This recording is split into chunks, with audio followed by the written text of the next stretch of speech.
نحمدہ و نصلی علی رسولہ الکریم اما بعد۔ پہلے سپارے کا خلاصہ عرض کیا جا رہا تھا۔ خلاصے کا مطلب ہوتا ہے کہ اس میں ہمارے لیے عملی احکامات کیا ہیں۔ اللہ پاک نے جو کرنے کی باتیں ہمیں ارشاد فرمائیں ان کے اوپر سرسری نظر ڈالنا مقصود ہوتا ہے، ورنہ تو حدیث پاک میں آتا ہے لا تنقضی عجائبہ۔ قرآن مجید میں اللہ نے ایسے نکات رکھے ہیں، ایسے مضامین ہیں، ایسی عجیب و غریب چیزیں ہیں لا تنقضی، وہ کبھی ختم ہو ہی نہیں سکتی۔ تو خلاصے کا مطلب ہوتا ہے وہ سرسری باتیں، وہ احکامات ایک نظر پھیر لیے جائیں کہ اللہ نے ہمیں کیا کیا کرنے کا حکم دیا۔ بات یہاں تک چلی تھی کہ اللہ تعالیٰ نے بنی اسرائیل قوم کا تذکرہ فرمایا اور ان کو اللہ نے بہت ساری نعمتیں دیں اور بڑی تفصیل کے ساتھ ان کے اوپر ہونے والے انعامات کو اللہ نے ذکر فرمایا، اور پھر ان لوگوں نے کیسے عہد شکنی کی اور اللہ تعالیٰ کی نافرمانی کی، اور پھر وہ طرح طرح کے عذاب میں بھی مبتلا ہوتے رہے۔ دراصل امت کو یہ درس ہے کہ تم اس طرح کی نافرمانیوں سے، جیسا کہ بنی اسرائیل نے کیا تھا، اپنے نبی کی نہیں مانی، خدا کی نہیں مانی، تو تم نے اس طرح کے کام نہیں کرنے۔ تو اللہ تعالیٰ فرما رہے ہیں ان لوگوں کو اوفوا بعہدی، کہ تم نے میرے سے ایک وعدہ کیا ہے عہد الستو، کہ اللہ کی ذات پہ ایمان لائیں گے، اللہ کے احکامات کو مانیں گے، تو لہٰذا اب اس وعدے کو تم نے پورا کرنا ہے۔ تو اوفوا بعہدی میں ہمیں بھی یہ درس دیا گیا ہے کہ ایک تو عہد الستو ہے، ہم نے اللہ تعالیٰ کو رب مانا ہے، اللہ تعالیٰ سے وعدہ کیا تھا کہ اللہ تیرے احکامات کو مانیں گے، تو ہمیں بھی وہ عہد الستو یاد دلوایا جا رہا ہے۔ اس کے علاوہ ہمیں حکم ہے کہ تم بھی اپنے وعدے کی، معاہدے کی پاسداری کیا کرو۔ جب کسی سے تم وعدہ کر لو تو اس کی خلاف ورزی حتی الوسع نہ کرو۔ اور قیامت والا دن وہ لوگ جو دنیا میں عہد شکنی کرتے ہیں، وعدے کا کوئی زیادہ خیال نہیں رکھتے، تو حدیث پاک میں آتا ہے ان لوگوں کے ہاتھ میں عہد شکنی کا ایک جھنڈا دیا جائے گا، دور سے نمایاں ہوگا، وہ بندہ پہچانا جائے گا کہ یہ وعدے خلاف تھا۔ یہ اصل میں رسوا کرنے کے لیے، شرمندہ کرنے کے لیے اللہ نے یہ بھی ایک عذاب کی ایک صورت بنائی ہے۔ اس لیے اس آیت میں ہمیں یہ درس ہے کہ اپنے وعدے کی خلاف ورزی ہرگز نہیں کرنی چاہیے، بلکہ بعض احادیث میں تو وعدے خلافی کرنے والے کو منافق کی ایک علامت بتلایا کہ جس بندے میں یہ بات پائی جا رہی ہو، وعدے خلاف ہو، تو یوں سمجھے منافقت کی اس میں ایک علامت پائی جا رہی۔ اگلی آیت میں اللہ پاک نے ہمیں یہ حکم دیا کہ وَلَا تَشْتَرُوا بِآيَاتِ ثَمَنًا قَلِيلًا، کہ میری ان آیات کو مختصر دنیا کے عوض میں چند ٹکوں کی وجہ سے ان آیات کو نہ بیچو، یعنی ان آیات کا، قرآن مجید کے مطلب کا اور ان آیات کا غلط مطلب نہ پیش کرو، پیسوں کی خاطر غلط مطلب بیان کر دو، یا کسی کے خوف اور طمع، لالچ کی وجہ سے، حرص کی وجہ سے تم غلط فتوے دو یا ان کا معنی مطلب غلط بتلاؤ، تو ایسا ہرگز نہ کرو۔ وَإِيَّايَ فَاتَّقُونَ، بلکہ ان آیات کے بدلے میں اللہ فرماتے ہیں مجھ سے ڈرو، ان کا جو صحیح معنی مطلب ہے وہی لوگوں کے سامنے پیش کرو۔ وَلَا تَلْبِسُوا الْحَقَّ بِالْبَاطِلِ، آگے اللہ پاک فرماتے ہیں حق بات کو باطل کے ساتھ ملا کے گڑبڑ نہ کرو۔ جو بات، جو مسئلہ اللہ نے آپ کے ذہن میں ڈالا ہے، جس آیت کا، جس حدیث کا، یا جو موقع ہے حق بات کہنے کا، تو وہی ذکر کرو۔ کسی کے جابر بادشاہ کے خوف کی وجہ سے یا اپنے ذاتی کسی طمع کی وجہ سے، نفسانی خواہشات کی وجہ سے حق بات کو مت چھپاؤ۔ اگلی آیات میں اللہ پاک نے نماز اور زکوٰۃ کا اکٹھے حکم دیا، اقیموا الصلاۃ وآتوا الزکاۃ، اور اس میں حکمت علماء کرام نے یہ بتلائی ہے کہ اللہ پاک جہاں نماز کا حکم دیتے ہیں اس کے فوراً بعد زکوٰۃ کا بھی حکم دیتے ہیں۔ اس کی حکمت وجہ یہ ہے کہ نماز جو ہے یہ حقوق اللہ میں سے ہے، اور جو زکوٰۃ ہے یہ حقوق العباد میں سے ہے۔ تو اللہ تعالیٰ ہمیں یہ کہنا چاہتے ہیں کہ تمہارا ایمان، تمہارا اسلام اس وقت مکمل ہوگا جب تم حقوق اللہ اور حقوق العباد دونوں کو پورا پورا ادا کرو گے۔ اس لیے بار بار اللہ پاک ہمیں اقیموا الصلاۃ وآتوا الزکاۃ، ان دونوں کو ملا کر حکم دیتے ہیں، فکر دلاتے ہیں کہ ان دونوں کے تم نے ادائیگی کی فکر اور کوشش کرنی ہے۔ اور پھر نماز کے لیے پورے قرآن مجید میں صرف ایک یا دو جگہ صرف نماز کا ذکر آیا، ورنہ جہاں بھی نماز کا اللہ نے حکم دیا لفظ اقیمو کے ساتھ، اقامت کے ساتھ اس کا تذکرہ فرمایا، یعنی نماز کو پورے آداب کے ساتھ، پوری شرائط کے ساتھ، اور اقامت کا مطلب ہے اس کو جماعت کے ساتھ ادا کیا جائے، بلا عذر اپنے گھر میں نماز نہ پڑھی جائے۔ بعض احادیث میں آتا ہے حضور نے فرمایا میرا دل کرتا ہے کہ میں ایسے آدمیوں کے گھر کو جا کے آگ لگا دوں جو بغیر کسی عذر کے گھر میں نماز پڑھ لیتے ہیں۔ وَاسْتَعِينُوا بِالصَّبْرِ، آگے اگلی آیات میں تو اللہ تعالیٰ نے بہت سارے ہمارے مسائل کا حل بتلا دیا کہ دنیا میں مشکلات، مصائب، پریشانیاں، حالات تو آتے ہی ہیں، اس کا بہترین حل یہ ہے کہ تم صبر اور نماز سے کام لو۔ دل سے اس کو یہ سمجھو کہ یہ اللہ پاک کی طرف سے مصیبت ہے، یہ امتحان اللہ پاک کی طرف سے ہے، اور عملاً تم نماز کی طرف متوجہ ہو جاؤ۔ کوئی پریشانی آ گئی ہے، کسی چیز کی ضرورت ہے، بہترین حل یہ ہے کہ اس کے لیے صلاۃ الحاجت پڑھو، نفل کی نماز پڑھو۔ تجربہ کر کے دیکھ لیں، اگر آپ کے دل میں یقین ہے اللہ کی ذات پہ، صلاۃ الحاجت پڑھ کے دیکھیں، بڑے بڑے مسئلے جو دنیا کے لوگ بھی نہیں حل کر سکتے، پیسوں سے بھی حل نہیں ہوتے، سفارشوں سے بھی حل نہیں ہوتے، لیکن 2 رکعت نماز نفل پڑھنے سے مسئلہ حل ہو جاتا ہے۔ لیکن ہماری اس میں عادت نہیں ہے، ہم تو بس اپنے پیسے پہ، سفارش پہ، دوست احباب پہ ہماری نظر ہوتی ہے، لیکن وہ اسباب بھی اختیار کرنے چاہیے، لیکن اس سے پہلا قدم ہے صلاۃ الحاجت۔ ایک مرتبہ اگر کام نہیں ہوا دوبارہ پڑھ لیں، 2 دفعہ نہیں ہوا تیسری مرتبہ پڑھ لیں، صلاۃ الحاجت پڑھتے رہیں، اللہ سے مانگتے رہیں، تو اللہ بڑے بڑے مسئلے حل فرما دیتے ہیں، کیونکہ اللہ کا وعدہ ہے۔ اللہ فرما رہے ہیں وَاسْتَعِينُوا بِالصَّبْرِ وَالصَّلَاةِ۔ اسی طرح آگے اللہ پاک نے یا بنی اسرائیل اذکروا نعمتی التی، ان آیات میں اللہ پاک نے آخرت کا منظر ہمارے سامنے کھینچا ہے کہ روز محشر دنیا میں عموماً انسان کو 4 چیزوں پہ ناز ہوتا ہے۔ انسان اگر کہیں پریشانی میں پھنس جائے، یا مجرم جو ہے جب وہ جیل میں بند ہو جاتا ہے، تو 4 چیزوں کی وجہ سے اس کو چھڑا لیا جاتا ہے۔ لا تجزی نفس عن نفس، کسی کی وہاں ضمانت نہیں چلے گی کہ اس کو چھوڑ دو، اس کی جگہ اس کو پابند کر لو۔ اللہ تعالیٰ فرماتے ہیں قیامت کے دن کوئی نفس کسی نفس کے بدلے میں نہیں پکڑا جائے گا، جس کا قصور ہے، جس کا جرم ہے، اسی کو سزا ملے گی، کسی کی سفارش یا کسی کی ضمانت نہیں چلے گی۔ ولا يقبل منها شفاعہ، دنیا میں لوگ سفارشیں کر کے اپنے مجرم کو چھڑوا لیتے ہیں، فرمایا کسی کی سفارش بھی نہیں چلے گی۔ ولا يؤخذ منها عدل، تیسری چیز انسان کو اپنا مال چھڑوا لیتا ہے، تو اللہ پاک نے اس کی بھی نفی کر دی کہ وہاں تمہیں اپنا مال بھی نہیں چھڑا سکے گا۔ ولا هم ينصرون، اور بسا اوقات ایسا ہوتا ہے کہ لوگ جا کے دعویٰ بول دیتے ہیں، علاقے کے لوگ، اس کے رشتہ دار، دوست احباب مجرم کو زبردستی چھڑا کے لے جاتے ہیں، تو اللہ پاک فرماتے ہیں تمہاری مدد بھی نہیں کی جائے گی، کوئی زبردستی بھی نہیں چھڑوا سکتا۔ تو ہمیں فکر آخرت بھی کرنی چاہیے، دنیا کے جتنے یہ اسباب چیزیں ہیں ان پہ بھروسہ نہ ہو، صرف اور صرف ہمیں اپنے اعمال کی فکر کرنی چاہیے۔ یہ چیزیں تو عارضی ہیں، یہ تو یہیں رہ جائیں گی، جس چیز نے ہمیں چھڑوانا ہے وہ ہمارے اعمال ہے، تو اعمال کی فکر باہر 2 صورت ہمیں کرنی چاہیے۔ اسی طرح آگے اللہ رب العزت نے بنی اسرائیل کی ایک نافرمانی کا ذکر کیا کہ اللہ تعالیٰ نے ان کو حکم دیا کہ ایک بستی میں داخل ہو جاؤ، اریحہ بستی، اور حکم یہ دیا کہ تم جاتے ہوئے یوں کہتے جاؤ حطۃ نغفر لکم، حطۃ نغفر لکم، لیکن ان لوگوں نے اللہ تعالیٰ کے حکم کو تبدیل کر دیا، بستی میں داخل ہو رہے ہیں الٹی جانب سے، اپنے سرین کے بل داخل ہوئے، حکم تھا بھی سجدے کی کیفیت میں جاؤ، تو اس حکم کو بھی توڑا، وہ حایت بھی اختیار نہیں کی جو اللہ نے حکم دیا، اور وہ کلمات بھی تبدیل کر دیے۔ حطۃ ان کی بجائے ایسے انہوں نے مذاق اڑایا، اللہ تعالیٰ کے حکم کا تمسخر اڑایا، کہنے لگے حنطۃ فی شعرہ، گندم اپنی سیٹیوں میں، گندم اپنی بالیوں میں، ایسے اللہ تعالیٰ کے ایک حکم کی خلاف ورزی کی، تو اللہ تعالیٰ فرماتے ہیں فَأَنزَلْنَا عَلَى الَّذِينَ ظَلَمُوا، تو ان لوگوں نے جنہوں نے اللہ کے حکم کو تبدیل کیا تو ہم نے ان کے اوپر دنیا اور آخرت میں رسوائی ڈال دی، ذلیل و خوار ہو گئے۔ تو اللہ تعالیٰ کے کسی حکم کا تمسخر، کسی حکم کا مذاق نہیں اڑانا چاہیے۔ بے عملی اور بات ہے، وہ بھی خطرناک ہے، لیکن کسی حکم کا مذاق اڑانا اور تمسخر کرنا، اس کے اوپر تبصرے کرنا، یہ بہت خطرناک چیز ہے۔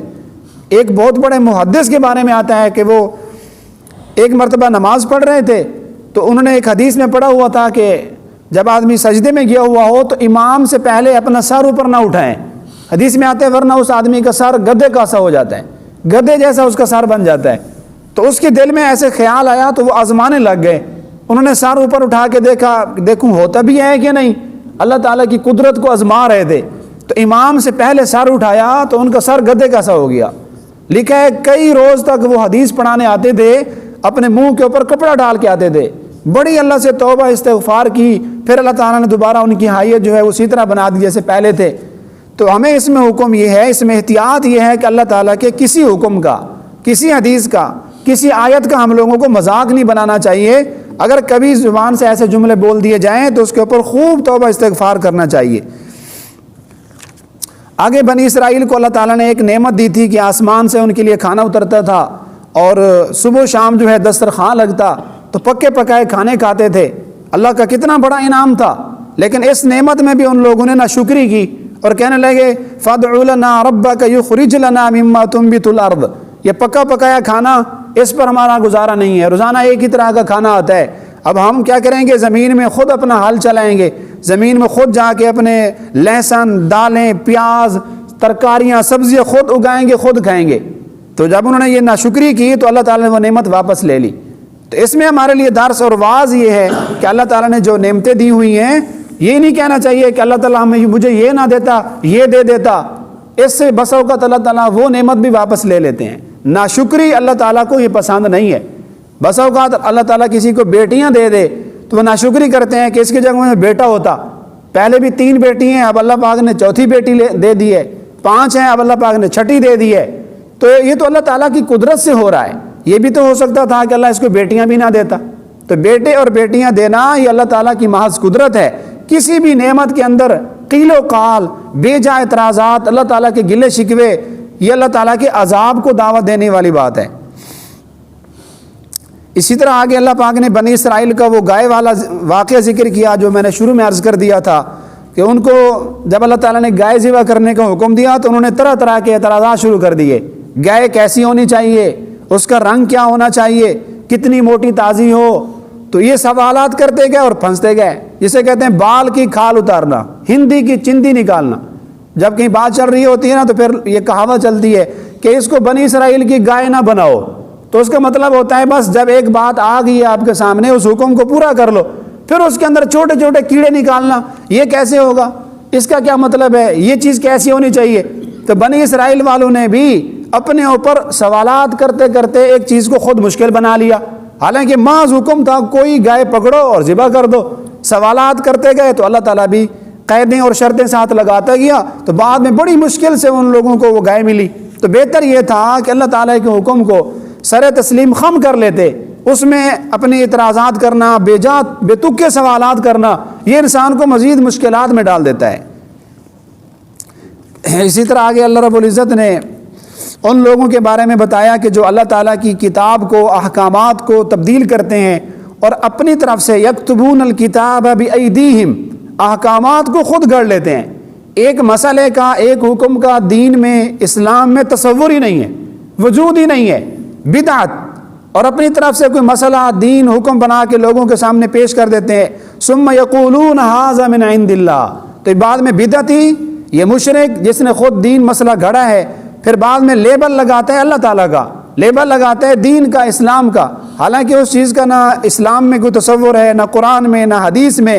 تو یہ بھی ایک بہت بڑی وعید ہے اس آدمی کے لیے. ویل, جو بندے ایسا کرتے ہیں اللہ پاک فرماتے ہیں ان کے لیے ہلاکت ہے.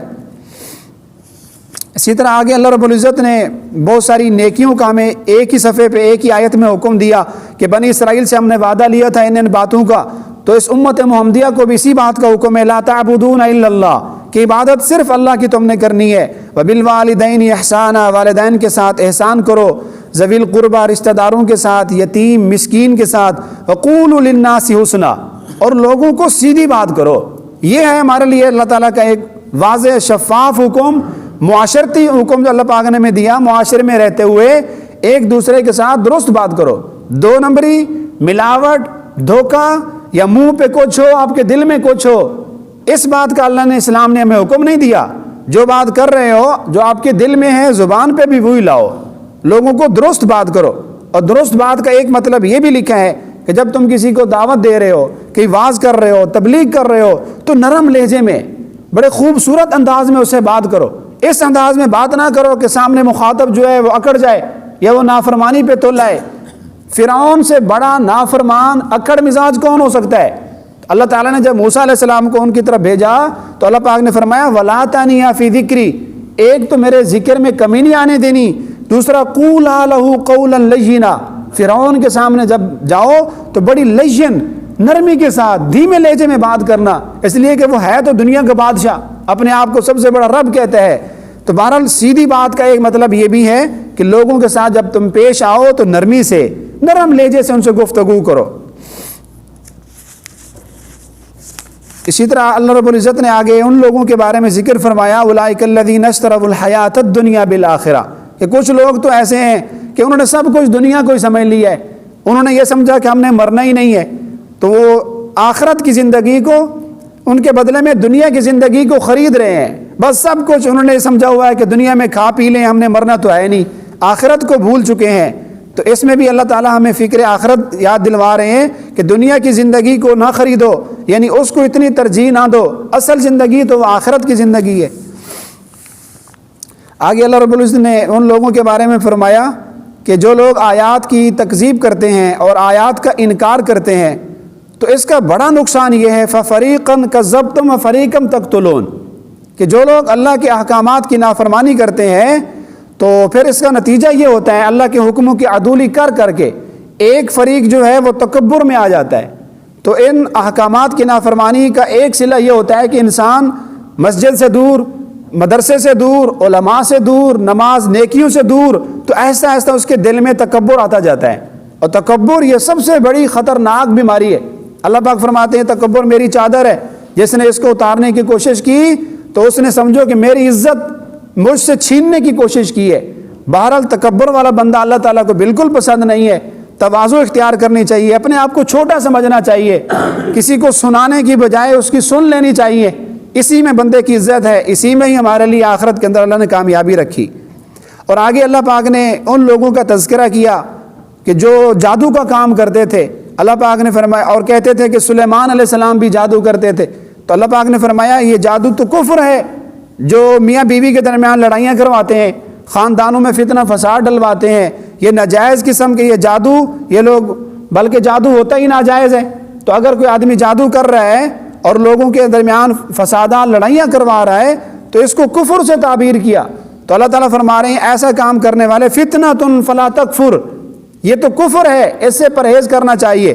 تو جن لوگوں نے اس کو دھندا بنایا ہوا ہے، اور یا وہ لوگ جو جادوگروں کے پاس جاتے ہیں، یہ بہت برا فعل ہے، اللہ نے اس کو کفر سے تعبیر کیا۔ جادو پہ کوئی بھروسہ نہ کریں، توکل اللہ کی ذات پہ ہو۔ وعلی اللہ فتوکلوا ان کنتم مؤمنین، اللہ پہ ہی توکل کرو اگر تم مومن ہو۔ تو مومن آدمی کا ان تعویذوں پہ اور ان جادو وغیرہ پر، ان نجومیوں پہ، ہاتھ کی لکیروں پہ بھروسہ نہیں ہوتا، اس کا جو توکل ہوتا ہے وہ اللہ کی ذات پہ یقین ہوتا ہے۔ آگے اللہ رب العزت نے فرمایا کہ اپنے نبی کے بارے میں لا تقولوا راعنا، ایسا لفظ بھی نہ بولو جس میں نبی کی گستاخی اور بے ادبی کا شائبہ ہو۔ کچھ منافق آتے تھے اور حضور علیہ السلام کی مجلس میں آ کر راعنا کہتے تھے، اس کے دو مطلب تھے۔ صحابہ کرام کہتے تھے لیکن ان کی نیت درست ہوتی تھی کہ یا رسول اللہ ہمارے اوپر بھی توجہ کیجئے، ہماری طرف بھی کچھ آپ دھیان کیجئے، لیکن منافق یہ لفظ آ کر کہتے اور اس کا دوسرا مطلب لیتے۔ اس کا معنی تھا اے ہمارے چرواہے، پھر اپنی مجلس میں جا کر کہتے دیکھو ہم نے مسلمانوں کے نبی کا کیسے مذاق اڑایا۔ تو اللہ نے آیات بھیج دی کہ نبی کا مقام نبوت اور رسالت وہ عظیم عہدہ اور مرتبہ ہے جس کو اللہ دے، تو اس کی مجلس میں تم نے ایک ایسا لفظ بھی نہیں بولنا جس کے دو مطلب ہوں، ایک مطلب صحیح اور دوسرا غلط۔ ادنا سی گستاخی بھی، جس میں گستاخی کا شائبہ ہو، اس سے بھی پرہیز کرنا چاہیے۔ اسی طرح آگے اللہ پاک نے پھر دوبارہ اقیموا الصلاۃ وآتوا الزکاۃ، پھر اس پہلے پارے میں دوسری مرتبہ اللہ نے پھر حکم دیا بلکہ نماز قائم کرو، زکوٰۃ دو۔ پھر اس میں وہی حکمت ہے کہ اللہ نے حقوق اللہ اور حقوق العباد دونوں کی ہمیں فکر دلوائی ہے۔ آگے یہودیوں کے بارے میں بتلایا کہ یہودی اور عیسائی لوگ یہ کہتے تھے کہ جنت میں صرف ہم جائیں گے اور کوئی بھی نہیں جائے گا۔ تو کسی آدمی کو یہ مناسب نہیں ہے وہ اپنے بارے میں یا کسی کے بارے میں یہ کہے میں تو پکا جانتی ہوں، مجھے تو اب اعمال کی ضرورت نہیں ہے، یا کوئی ایسا پیر و مرشد اپنے مریدوں کی اصلاح کرتے ہوئے ان کو گارنٹی دے دے بس تم اب جانتی ہو، تم نے میری بیعت کر لی ہے، میرے پاس آ گئے ہو اور آپ کی جنت جانے اور میں جانوں، اب آپ کو کسی چیز کی ضرورت نہیں ہے، نہ آپ زکوٰۃ دو نہ صدقات دو۔ تو کوئی بندہ دنیا میں اپنے بارے میں یا کسی کے بارے میں حتمی طور پہ نہیں کہہ سکتا کہ ہم ہی جنت میں جائیں گے اور کوئی نہیں جائے گا، بلکہ ہر وقت انسان کو امید اور خوف والی کیفیت میں رہنا چاہیے۔ امید بھی ہو کہ انشاءاللہ میں جنت میں جاؤں گا، ہم نے کلمہ پڑھا ہے، اور خوف بھی ہونا چاہیے کہ ہمارے اعمال تو بہت کم ہے، ہو سکتا ہے کہ اللہ تعالیٰ پکڑنے پہ آ جائے تو میرے لیے جہنم کا فیصلہ ہو جائے۔ تو مومن بین الرجاء والخوف، مسلمان کی جو کیفیت ہوتی ہے امید اور خوف کے درمیان میں ہوتی ہے۔ اسی طرح آگے اللہ رب العزت نے بنی اسرائیل کی اوپر جو انعامات اور ان کی نعمتیں تھیں پھر ان کا تذکرہ فرمایا کہ دیکھو اذکروا نعمتی التی انعمت علیکم، ہم نے ان کو کہا کہ ہماری نعمتوں کو یاد کرو۔ تو نعمتوں کو یاد کرنے کے دو مطلب ہوتے ہیں، ایک تو یہ ہے کہ اس کو دل سے تسلیم کرو، دل میں شکر والی کیفیت پیدا کرو کہ دیکھیں اللہ کا میرے اوپر کتنا احسان ہے، اللہ نے مجھے مال دیا، مجھے عزت دی ہے، مجھے دولت دی ہے، مجھے نماز پڑھنے کی توفیق دی ہے، اللہ نے مجھے داڑھی رکھنے کی توفیق دی ہے، مسجد میں آنے کی توفیق دی۔ تو یہ ایک دل میں یاد کرنا ہے، اور ایک ہے یاد کرنے کا مطلب کہ ان کو زبان سے بھی ذکر کرو، جیسا کہ آخری سپارے میں سورۃ والضحیٰ میں آیا وَأَمَّا بِنِعْمَةِ رَبِّكَ فَحَدِّثْ، کبھی کبھی زبان سے بھی تذکرہ کیا کرو، لوگوں کو بتلایا کرو اور نسبت اللہ کی طرف کیا کرو کہ سب کچھ دیا ہوا یہ اللہ تعالیٰ کا ہی ہے۔ یہ جو مضمون پہلے میں نے ذکر کیا کہ اللہ تعالیٰ نے 4 چیزوں کی نفی کی ہے کہ 4 چیزوں پہ انسان کو اعتماد بھروسہ ہوتا ہے کہ یہ چیزیں مشکل میں کام آتی ہیں، اللہ نے پھر دوبارہ یہ آیت لا کے ان 4 چیزوں کی دوبارہ سے نفی کر دی کہ یہ مال، یہ دولت، یہ سفارشیں، دنیا کے دوست احباب، وَاتَّقُوا يَوْمَ لَا تَجْزِي نَفْسٌ عَن نَفْسٍ، یہ چیزیں کچھ بھی تمہارے کام آنے والی نہیں ہیں۔ تو بار بار فکر دلائی، اور بعد میں اس میں تذکیر ہے ہمارے لیے کہ دیکھو ان چیزوں میں تم بھروسہ نہ کرو۔ آخر میں اللہ رب العزت نے اپنے مکہ پاک کے بارے میں فرمایا، مسجد حرام کے بارے میں فرمایا کہ اللہ پاک نے اس جگہ کو ہے لوگوں کے ٹھہرنے کی جگہ بنایا اور اس کو امن کی جگہ بنایا۔ دنیا میں ایک ہی گھر ہے، ایک ہی مسجد، ایک ہی مقام ایسا ہے کہ جس کے امن والا ہونے کی اللہ پاک نے گارنٹی دی ہے اور اس کی اللہ پاک نے ضمانت اٹھائی ہے۔ آج لوگ مختلف شہروں اور جگہوں کے بارے میں کہتے ہیں کہ لاہور کے بارے میں کہتے ہیں جس نے لاہور نہیں دیکھا وہ جمی ہی نہیں، بلکہ جس نے مکہ مدینہ نہیں دیکھا، حضور کا شہر نہیں دیکھا، یہ کہنا چاہیے وہ جمعہ ہی نہیں۔ ہاں، جو ایک مرتبہ بھی نہیں گیا، اس نے دیکھا ہی نہیں ہے، کبھی نہیں گیا، تو وہاں جا کر وہ بہاریں اور ان کے جا کر دیکھے تو صحیح۔ زندگی میں کوشش کی جائے کہ اللہ نے جن کو پہلے موقع دیا ہے وہ بار بار جائیں، اور جو ایک دفعہ بھی نہیں گئے بہرحال نیت کریں اور کوشش کریں اور اس کا اہتمام کریں، ایک مرتبہ اللہ تعالیٰ کے اس گھر کی ضرور زیارت کریں۔ اللہ پاک خود فرما رہے ہیں مَثَابَةً لِلنَّاسِ وَأَمْنًا۔ آگے تذکرہ ہے بیت اللہ کی تعمیر کا کہ جب حضرت ابراہیم علیہ السلام حضرت اسماعیل نے بیت اللہ کی تعمیر کر لی، کتنا بڑا عظیم کام ہے، لیکن اس کے بعد اللہ تعالیٰ سے بڑی بڑی امیدیں نہیں باندھی کہ یا اللہ ہم نے تو اتنا بڑا کام کر دیا ہے، اب ہماری تو ہر دعا قبول ہونی چاہیے، اب ہم تو شاید کہ بڑے عہدے پہ چلے گئے۔ اللہ تعالیٰ سے ڈرتے ہوئے کہا ربنا تقبل، اے اللہ ہماری یہ چھوٹی سی نیکی تو قبول فرما لے۔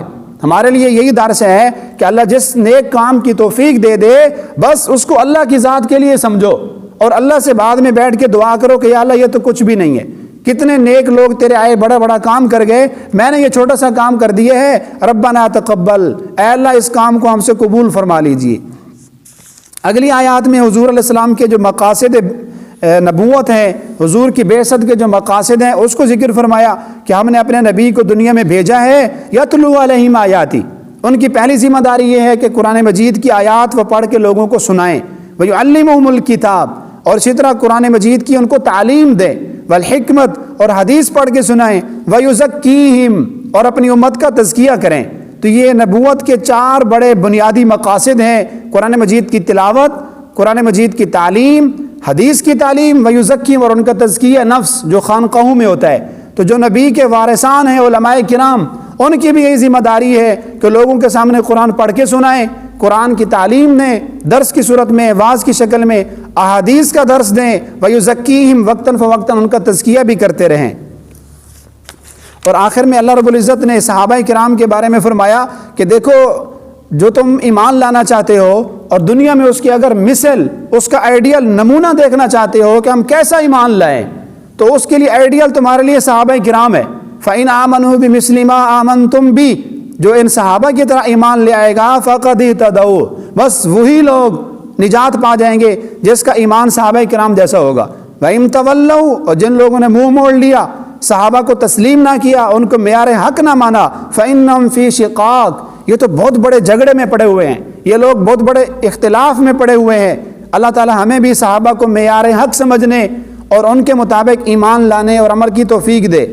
اور آخر میں اللہ پاک نے اس پہلے سپارے کا اختتام یوں کیا، فرمایا لہا ما کسبت ولکم ما کسبتم، وہ تو چلے گئے، دنیا سے گزر گئے، ان کے لیے وہ تھا جو انہوں نے کیا، صحیح کیا یا برا، وَلَكُمْ مَا كَسَبْتُمْ، تمہارے لیے وہ ہوگا جو تم کرو گے۔